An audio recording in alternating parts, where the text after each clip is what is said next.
Hello दोस्तों।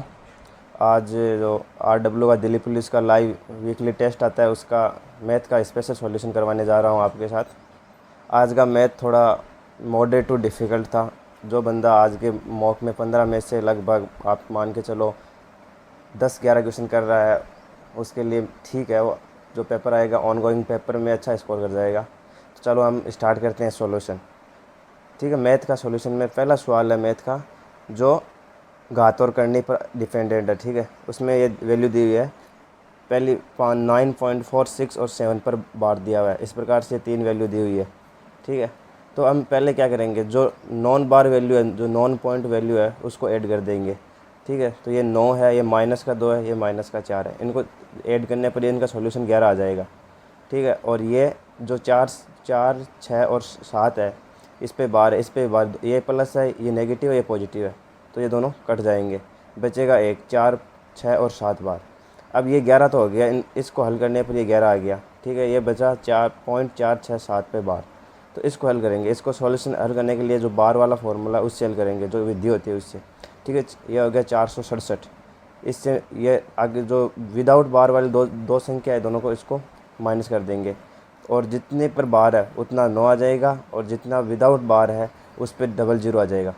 ठीक है, अब इसको हम हल करते हैं। 467 में से 46 जो माइनस करते हैं तो 421 बचते हैं, और इसको पूरा सॉल्यूशन करने के बाद ये उसका उत्तर आ जाता है। तो इस प्रकार से जो पहला क्वेश्चन था उसका आंसर 103/21 था। अब हम दूसरा क्वेश्चन स्टार्ट करते हैं जो परसेंटेज बेस्ड था। उसमें हमें सीधा वेतन जो 25% वेतन पर खर्च होता है वो दिया हुआ था। उसकी वैल्यू 2 लाख दी हुई थी। ठीक है, और हमें उस पर पूछा जो रख रखाव पर खर्च होता है उसके बारे में पूछा होता। तो रख रखाव पर खर्च था लगभग 50% था। ठीक है, हमें 50% की वैल्यू ज्ञात करनी है। तो इसका शॉर्ट एंड स्मार्ट सीधा सॉल्यूशन है। 25% की वैल्यू 2 लाख दी हुई है, तो हमें 50% की निकालनी है। तो ये इसका 2 गुना है, 2 गुना है, तो ये भी इसका 2 गुना होगा, तो ये 4 लाख हो गया। तो ये 4 लाख यही आंसर होगा इसका। ठीक है, अब तीसरा क्वेश्चन आता है। तीसरा क्वेश्चन आपको एलिगेशन से वैसे तो करने पर यह थोड़ा लेंथी क्वेश्चन होगा। जो ये एलिगेशन और मिश्रण का क्वेश्चन है, पर इसमें एलिगेशन लगा देते हैं हम। ठीक है, ये बोल रहा है कि जो वाटर पहला मिश्रण है इसमें 10% वाटर है, हमें कितना और वाटर मिलाना चाहिए ताकि मिश्रण में 20% हो जाए। हम जो भी वाटर मिलाएंगे उस पर उसकी जो सांद्रता होगी वो 100% होगी। तो हम 10%, 100% और 20% में वो लगा देंगे, एलिगेशन लगा देंगे। तो यहाँ पर वैल्यू अनुपात आ जाएगा 8:1। ये टोटल मिश्रण है जो शुरुआत में आया हुआ है, इसकी वैल्यू दी हुई है 16, जो 2 गुना है। और ये 1 है क्योंकि 100% है ना जो मिलाया है वो, तो ये एक चीज़ मिलाई हुई है इसमें। तो 1 की वैल्यू 2 से गुणा करने पर ये 2 आ जाएगा, तो इसका आंसर 2। ठीक है, अब आता है चौथा क्वेश्चन। चौथा क्वेश्चन आता है, इसमें ये एज और एज वाला क्वेश्चन है। ठीक है, इसमें एक महिला की और एक पुरुष की 10 वर्ष पहले की औसत आयु दी हुई है 42। ठीक है, तो 10 वर्ष पहले इनकी कुल आयु होगी, इस दो महिला और पति और पत्नी की दी हुई है, तो इसकी डबल हो जाएगी 84। ठीक है, 10 वर्ष बाद पति और पत्नी की कुल आयु 84, तो इसकी 10 वर्ष पहले थी। 10 वर्ष बाद दोनों की 10-10 बढ़ जाएगी, पति की भी 10 बढ़ेगी और पत्नी की भी 10 बढ़ेगी। इस प्रकार टोटल 10 वर्ष के बाद 104 हो जाएगी। पर यहाँ पर टोटल 10 वर्ष के बाद में इसके पति, पत्नी और पुत्र की आयु 39 दी हुई है। ठीक है, तो इसको 3 वर्ष, तीनों की आयु, कुल आयु 10 वर्ष के बाद हो जाएगी। 3 का मल्टीप्लाई कर देंगे इससे, तो आएगा 117। पति और पत्नी की 10 वर्ष के बाद जो औसत आयु दी हुई थी वो थी 42। इसको ऐसे हल करने पर 104 आ गया। अब इसमें यहाँ पर पति और पत्नी की 104 वैल्यू में पता है, पुत्र की पता नहीं है। ठीक है, तो पुत्र की हमें निकालना है, क्वेश्चन में यही पूछा गया है। और ये 39 है, ये तीनों की औसत आयु है, तो तीनों की कुल आयु, वर्तमान कुल आयु हो जाएगी 117, और पति और पत्नी की 104 है, तो इसमें माइनस कर देंगे। माइनस करने में पुत्र की आ जाएगी 13 हो जाएगी। ठीक है, ये चौथा क्वेश्चन है। आपको सॉल्यूशन कैसा लगा? अच्छा लगा तो लाइक, शेयर और सब्सक्राइब करें। अब आता है पांचवा क्वेश्चन। पांचवा क्वेश्चन टाइम स्पीड उस पर है, दो कारों, टाइम स्पीड एंड डिस्टेंस वाला क्वेश्चन है। ये बोल रहा है कि 10 मिनट में फर्स्ट एंड सेकंड कार निकलती है मध्य। ठीक है, 10 मिनट में, तो इसकी स्पीड 20 है। यदि पहली कार 10 मिनट पहले निकल गई तो वो 10 मिनट में लगभग 20 की स्पीड से 10/3 किलोमीटर चली जाएगी। ठीक है, अब दोनों कारों के मध्य डिस्टेंस कितना हो गया? 10/3। ठीक है, अब ये बोल रहा है कि एक विपरीत दिशा से आने वाली महिला है, ये महिला है जो विपरीत दिशा से आ रही है, जो फर्स्ट गाड़ी को मिलती है यहाँ पर। अब ये बोल रहा है दूसरी गाड़ी को मिलती है 8 मिनट के बाद में। तो इस महिला की स्पीड, ये विपरीत दिशा से आ रही है। ठीक है, दोनों के जो सेकंड गाड़ी होगी और इसमें जो महिला होगी, इसके बीच में डिफरेंस होगा, दूरी होगी, वो 10/3 किलोमीटर होगी और विपरीत दिशा में जा रही है, तो जिसकी स्पीड होगी वो दोनों का रिलेटिव स्पीड पॉजिटिव हो जाएगी। तो इसको गाड़ी की स्पीड 20 है और माना महिला की स्पीड x है। ये इसको लगभग 8 मिनट में मिल रहा है, ठीक है। तो इसको हम मिनट है, इसको घंटा में बदल देंगे क्योंकि पूरा वैल्यू है जो किलोमीटर और घंटे में ही है, किलोमीटर प्रति घंटे में है। तो अब इसको हल करने पर ये 3 है, ये 3 से कट जाएंगे 20 बार, ठीक है। ये 4 है, 4 का भाग 2 बार और ये 5 बार। अब इसको मल्टीप्लाई कर देंगे, क्रॉस मल्टीप्लाई, 5 को 5 से करने 25 आ जाएगा, ठीक है। और इस 20 + x को इससे गुणा करने पर ये 20x, यहाँ पर 1 बचेगा तो 20x + x आ गया।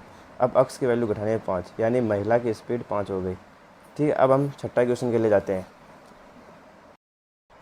हाँ, अब दोस्तों छठवा क्वेश्चन है, जो 6th क्वेश्चन है उसका सॉल्यूशन करते हैं। ये तो ऑप्शन बेस्ड क्वेश्चन होगा क्योंकि ये थ्योरेटिकल क्वेश्चन पूछा है। इसमें पूछा गया है कि एक अभाज्य संख्या कौन क्या होती है। जो अभाज्य संख्या होती है उसकी विशेषता वो यानी कि उसके गुणनफल नहीं होते ज़्यादा, या तो 1 से विभाजित होगी या स्वयं से विभाजित होगी। तो इसका आंसर बी हो जाएगा जो ऑप्शन में दिया हुआ है। अब है 7वां क्वेश्चन। 7वां क्वेश्चन में पूछा गया है जो आप प्रॉफिट और लॉस पर डिपेंडेंट है, ठीक है। इसमें दिया गया है कि 3 फल की दर से 3 फल है ना वो ₹1 की दर से खरीदा जाता है, यानी ₹1 का जो सीपी है वो 3 दिया हुआ है, ठीक है। तो एक फल का सीपी 1/3 हो गया। अब 2 फल 2 की दर से खरीदा गया है, तो ₹1 में 2 फल आ रहे हैं, तो एक फल की जो सीपी होगा वो 1/2 आ गया। अब कुल एक फल ये और एक फल ये, यानी कुल 2 फल हो गया। 2 फल का सीपी 5/6 हो गया, ठीक है।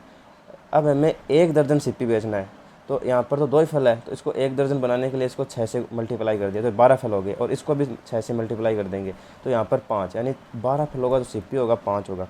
अब ये जो प्रश्न में दिया है वो बोल रहा है कि इसको 20% के लाभ पे बेचना है, यानी कि सीपी के 120% पर बेचना है। तो अब सीपी के 120 पर बेचेंगे तो इसका एसपी 6 हो जाएगा, तो इसका आंसर भी 6 हो जाएगा, यानी कि 1 दर्जन फल को बेचने पर इसका एसपी 6 आएगा और यही इसका आंसर हो गया। अब हम नेक्स्ट क्वेश्चन की ओर मूव करते हैं, जो टाइम एंड वर्क वाला क्वेश्चन है। इसमें दिया हुआ है कि तीनों व्यक्ति मिलकर एक टंकी को 12 घंटे में भरते हैं, ठीक है। ए अकेला उसको 10 में भरता है और बी अकेला 15 में भरता है। उसमें पूछा है जो खाली करने वाला पाइप है ये सी, ये इसको कितने टाइम में खाली करेगा। तो इनका एलसीएम 60 ले लिया, ठीक है। ये तीनों मिलकर इसकी एफिशिएंसी 5 आती है, ए की एफिशिएंसी 6 आती है और बी की एफिशिएंसी 4 आती है, ठीक है। अब यहाँ पर हम क्लियर दिख रहा है कि ए + बी मिलकर 10 एफिशिएंसी है, पर यहाँ पर 5 आ रहा है। इसका मतलब है कि ये बी है ना, बी ये 5 खाली कर रहा है, ये दोनों 10 भर रहे हैं, ठीक है। तो इस सी की एफिशिएंसी -5 आ गई, यानी कि ए + बी + सी मिलकर 5 ही काम कर रहे हैं एक साथ 1 घंटे में। और यहाँ पर ये दोनों ए + बी 10 कर रहे हैं, यहाँ पर 10 हो गया, यहाँ पर सी हो गया, सी माइनस है 5 हो गया, और यहाँ पर 5 हो रहा है। इसका मतलब ये 5 खाली कर दे रहा है, तभी ये 10 भरा हुआ है और फिर 5 खाली हो जाता है, तो 5 बचता है। अब एफिशिएंसी सी की आ गई 5, यानी 1 घंटे में सी 5 खाली करता है, ठीक है। तो यह कुल टंकी 60 है, इसका आयतन 60 है, ये 5 खाली करता है 1 घंटे में, तो पूरी टंकी भाग देने पर 12 आ जाएगा, तो ये 12 घंटे में पूरी टंकी खाली कर। हाँ चलो दोस्तों, अब 9th क्वेश्चन है जो आज का मॉक था, इसका सबसे महत्वपूर्ण और जो बच्चों को कंफ्यूज करने वाला क्वेश्चन था। इसमें एक आयत का आयाम दिया होता है, तो ये बताता है कि इस आयत से एक समबाहु त्रिभुज बनाता है। तो इसमें क्या थ्योरम लगती है, यानी हमें पता होना चाहिए कि जब एक आकृति से दूसरी आकृति में बदलते हैं तो उसकी आकृति चेंज हो जाती है, बट उसका जो परिमाप होता है, मानो ये डोरी है, ये डोरी 5 मीटर लंबी है, यदि इस डोरी को हम गोल करेंगे तो भी ये 5 मीटर रहेगी, यानी इसका जो परिमाप होगा ना वो चेंज नहीं होगा। तो हमें जो आयत का परिमाप है 2 कोष्ठक लंबाई + चौड़ाई, उसको जो इस त्रिभुज का परिमाप होता है, समबाहु त्रिभुज का परिमाप, वो है 3 × भुजा, इसके बराबर कर देंगे, ठीक है। इसका परिमाप लगाने पर 4 इसकी लंबाई, 20 इसकी चौड़ाई दी हुई है, तो परिमाप 18 आ गया। और जो समबाहु त्रिभुज है उसका परिमाप 3a हो गया। इससे हम समबाहु त्रिभुज की भुजा a निकाल लिया, 6 आ गया। अब समबाहु त्रिभुज का एरिया निकालने के लिए इसका फॉर्मूला होता है √3/4a²। तो इसमें a की वैल्यू 6 रखते हैं, √3/4a, a 6 है तो इस 6 का स्क्वायर 36 हो गया। इसको सॉल्व करने पर 9√3 आ गया, ये इसका आंसर होगा। अब नेक्स्ट क्वेश्चन जो है शंकु का, ये भी जो मेंसुरेशन से आज मेंसुरेशन से 2 क्वेश्चन आया था, ये सेकंड क्वेश्चन है। सिंपल फार्मूला होता है शंकु के आयतन का πr² h/3। ये आपको याद नहीं रहता ऐसे को कि बेलन का जो आयतन होता है उसमें 3 का भाग लगा देते हैं तो शंकु का आयतन आता है। हमें शंकु का आयतन ज्ञात करना है, हमें सिर्फ दी गई है तिर्यक ऊंचाई, शंकु की तिर्यक ऊंचाई दी गई है और शंकु का बेस का एरिया दिया हुआ है। शंकु का बेस होता है वो आपको बता हुआ है कि शंकु का बेस एक वृत्त होता है, तो वृत्त का एरिया πr²।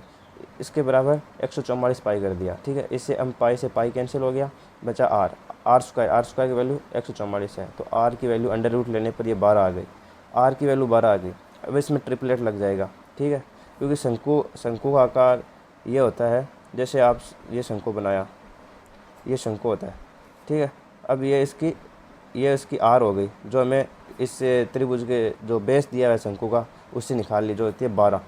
हमें इसकी तिर्यक ऊंचाई ये होती है जिसको हाइपोटेनियस यानी कर्ण बोलते हैं, जो 13 हो गई। ये यहाँ पर 90 डिग्री कोण बनता है, तो ये 12, ये 13, तो ये अपने आप 5 हो गई, जो शंकु की हाइट होती है।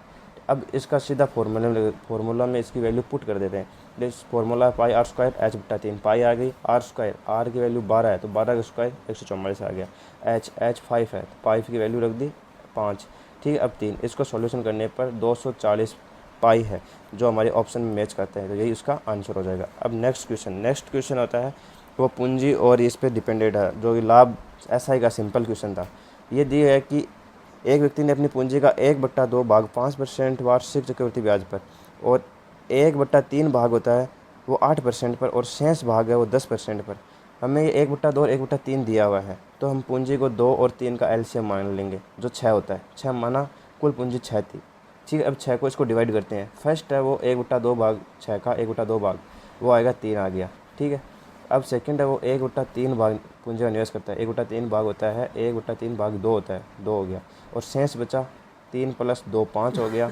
6 में से 5 करने पर 1 बच गया। 1 भाग 3% निवेश करता है, जो ये तीन भाग ये 5% की दर से, ये 2 भाग ये 8% की दर से, और एक भाग ये 10% की दर से करते हैं। तो ऐसा ही है, सिंपल इंटरेस्ट होता है, इसमें हम डायरेक्ट कर सकते हैं, इससे किसी जरूरत नहीं होती। जैसे 3 भाग है तो इसको 5% की दर से कर रहे हैं, तो 5 3 15%, ऐसा ही इसका 16% और इसका 10% होगा। टोटल जो लाभ होगा, टोटल ऐसा ही होगा 41%। और हमें जो वैल्यू दी गई है कुल आई, निवेश की कुल आई है ना, वो 820 रुपये दी गई है। ठीक है, अब 41% की वैल्यू 820 है, तो 1% की वैल्यू आ गई, इसका 41 से भाग कर दिया, बचा 200।